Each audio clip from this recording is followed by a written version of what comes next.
ഇന്ന് നമുക്കൊരു travel vlog ആയാലോ? യാത്രയുടെ തുടക്കത്തിൽ തന്നെ കണ്ണപ്പൻ ഉറങ്ങി. കാരണം ഇന്ന് ഇവിടെ പോകുന്നത് എക്സൈറ്റ്മെൻറ്റിൽ കണ്ണപ്പൻ ഇന്നലെ രാത്രി തീരെ ഉറങ്ങിയിട്ടില്ല.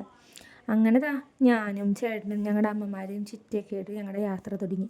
എന്നെ സംബന്ധിച്ച് ഈ യാത്ര ഒരു ലോട്ടറിയാണ്.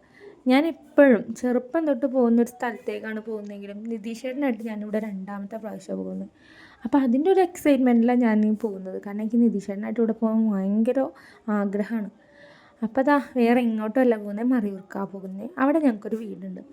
ഈ വാഗയൊക്കെ പൂത്തിരിക്കുന്ന കാണാൻ നല്ല ഭംഗിയായിരുന്നു. അപ്പോൾ ഞങ്ങൾ അവിടെ ഇറങ്ങി കുറച്ച് ഫോട്ടോസൊക്കെ എടുത്തിട്ട് മുമ്പോട്ട് പോയി. അങ്ങനെ മറയൂർക്കെത്തി.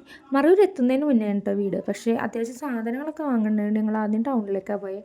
അങ്ങനെ പർച്ചേസൊക്കെ കഴിഞ്ഞ് ഞങ്ങൾ നേരെ വീട്ടിലേക്ക് വിട്ടു. ഇവിടെയല്ല വീട്, ഇതിൻ്റെ അകത്താ വീട്. ഈ കാപ്പിക്കാട് കടന്ന് അകത്ത് ബുക്ക് പോകണം. കാപ്പിക്കാട് കിടക്കുമ്പോൾ നമ്മൾ സൂക്ഷിക്കാൻ വേണം. കാട്ടുപോത്ത് മുതലായ ജീവികളും ഇതിൻ്റെ അകത്തുണ്ട്. അപ്പം നമ്മൾ ശ്രദ്ധിച്ച് വേണം ഇറങ്ങാം. കാപ്പിക്കാട് ഒരുപാട് ദൂരം നടക്കണം. അപ്പം എല്ലാവരും കൂടി നടക്കാൻ രസമാണെങ്കിലും ഈ വെയിറ്റും തൂക്കി ഇത്രയും ദൂരം നടക്കുന്നതും കഷ്ടം തന്നെയാണ്. അങ്ങനെ ഇതൊക്കെ ക്രോസ് ചെയ്ത് നല്ല രസമാണ് ഈ പോക്ക്. വെയിറ്റ് ഉണ്ടെന്നേ ഉള്ളൂ. ഏത് നേരം നമുക്ക് തിരിച്ച് റിട്ടേൺ പോകാൻ പറ്റാത്തതുകൊണ്ട് നമ്മൾ അത്യാവശ്യം സാധനങ്ങളൊക്കെ ആയിട്ട് ഇങ്ങോട്ടേക്ക് പോകുന്നത്. 2 ദിവസത്തെ ട്രിപ്പാണ്.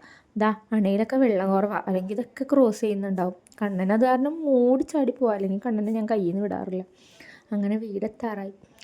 വീടെത്തുമ്പോഴത്തേക്കും നമ്മൾ നടന്ന് ആവശ്യമായിട്ടുണ്ടാവും.